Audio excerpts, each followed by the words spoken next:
সেই মানুষ প্রকৃত অর্থে সুখী মানুষ, ধনী মানুষ, একই সাথে আল্লাহর প্রিয় মানুষ, ভালো মুসলমান, যে প্রত্যেকটা অবস্থাকে সে ওয়েলকাম করে, আলহামদুলিল্লাহ বলে। দুনিয়াতে সবকিছু যদি মনমতো হয় তাহলে এটা তো জান্নাত হয়ে যাবে। সবকিছু মনমতো হবে না।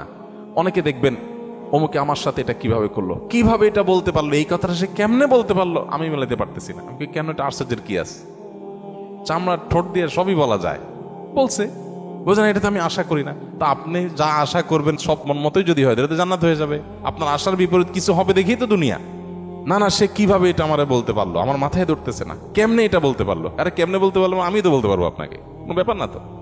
সবকিছুকে ইজিলি নেওয়া, এটা হলো মানুষের দুঃখ দুর্দশা দূরের প্রধান মাধ্যম, প্রধান উপায়। কোন প্রকার বিপদ আপদ হলে আমরা ধৈর্য ধারণ করতে পারি না। ভাই, সবরটা কখন করবেন? তাহলে আপনার মনের বিরুদ্ধে হবে, চাওয়ার বিরুদ্ধে হবে, আশা যা করছেন তার উল্টাটা হবে।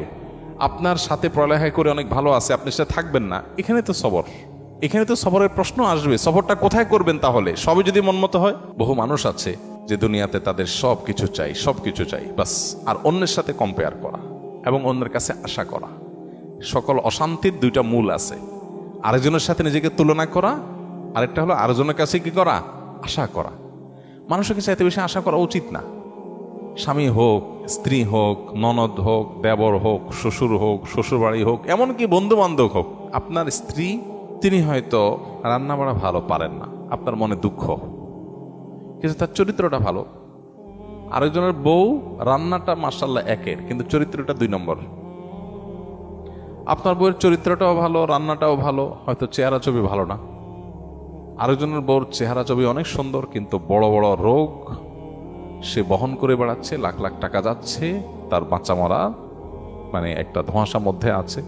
আল্লাহ তাআলা আপনার স্ত্রীকে সুস্থ রেখেছে। একইভাবে মেয়েরা যদি পুরুষদের দিকে তাকায় দেখেন, আমার স্বামীটা অমানুষ, সে একটা ফোন করে না, একটা মেসেজ দেয় না, একটা খোঁজ খবর নেয় না, আমি মনটা খারাপ করে বসে আছি। আরে ভাই, আপনার স্বামীটা নেশাখোর? নেশা করে না, আলহামদুলিল্লাহ করেন। অনেকের স্বামী নেশাখোর, স্বামী অনেক খোঁজ খবর নেয়, অনেক কেয়ারি, কিন্তু নেশাখোর। আবার অনেকের স্বামী সব দিক থেকে ভালো আছে, কিন্তু তার ক্যান্সার 4th স্টেজ হয়ে গেছে, যে কোনো মুহূর্তে মারা যাবে। আল্লাহ আপনার স্বামীকে সুস্থ রেখেছেন। আপনার স্বামীর খুব বেশি উপার্জন নাই, আলহামদুলিল্লাহ উপার্জন নাই, কিন্তু আল্লাহ তাআলা অনেক দিক থেকে তাকে ভালো রেখেছেন, অ্যাডভান্টেজ আছে। একজন ইমানদার সে সবসময় পজিটিভ জিনিসগুলো দেখবে। শেখ মোহাম্মদ মোতাওয়াল্লিয়া শারবি, মিশরের একজন বড় স্কলার, কোরআনে কারীমের একজন বড় মুফাসসির, তার একটা ছোট স্ট্যাটাসে তিনি লিখেছেন যে কারোর ঘর যদি চুরি হয়ে যায়, চুরি হয়ে চোরের সব নিয়ে যায়, সব বলতে যা যা নেওয়া গেছে, তারপরও সে ঘরে ঢুকে যদি দেখে যে খাটটা আছে, আলমারিটা আছে, আলমারির ভিতরে সব নিয়ে গেছে, আলমারিটা আছে, সে আল্লাহর কাছে শুকর আদায় করবে, যাক ভারী ভারী জিনিসগুলো নিতে পারে না, আল্লাহ শুকর, এগুলো চোরে নিতে পারে না, এগুলো যদি নিয়ে যেত আমি কি করতাম? যাক আলহামদুলিল্লাহ, চোরে নিচে দেখে কিছু গেছে, কিছু আছে, যদি আগুন লেগে পুড়ে যেত যাতে সব ছাই হয়ে যেত। আপনি বিপদে আলহামদুলিল্লাহ কেন বলবেন? তার সায়েন্সটা এখানে। আপনি বাইক অ্যাক্সিডেন্টে পড়ে গেছেন, দেখতেছেন ঠ্যাং একটা নাই, কেটে আলাদা হয়ে গেছে, ওই অবস্থায় আপনি কিভাবে আলহামদুলিল্লাহ বলবেন? কিভাবে আপনি পরিতৃপ্ত থাকবেন, আল্লাহ শুকর আদায় করবেন? সায়েন্সটা কি? সায়েন্সটা হলো আপনি দেখবেন যে মাশাআল্লাহ আপনার আরেকটা পা ভালো আছে। এই একই অ্যাক্সিডেন্টে বহু লোকের 2 পা শেষ হয়ে গেছে, বহু লোকের জীবনটা শেষ হয়ে গেছে। আপনি যখন ওইটার দিকে তাকাবেন তখন বললেন আলহামদুলিল্লাহ, ওই সাথে কম্পেয়ার করলে তো আল্লাহ আমাকে ভালো রেখেছে।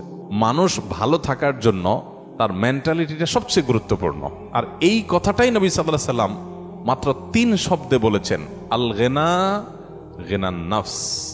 মানুষের মনের সচ্ছলতা, মনে থেকে যদি কেউ ধনী হয় সে হলো আসল ধনী, সে হলো আসল সচ্ছল। কেউ যদি নিজেকে অভাবী মনে না করে, আর যদি অভাবী মনে করে তাহলে কোটিপতি হওয়ার পরও সে ফকির।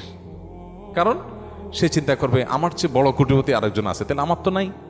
আমি সবসময় চিন্তা করবো আমার চাইতে খারাপ কত মানুষ আছে, আলহামদুলিল্লাহ অনেক ভালো আছে, আমার ভিতরে কোনো দুঃখ নাই। তো এই জন্য এই বিষয়গুলোর জন্য আমাদের মানসিকতার পরিবর্তনটা হলো সবচেয়ে গুরুত্বপূর্ণ বিষয়।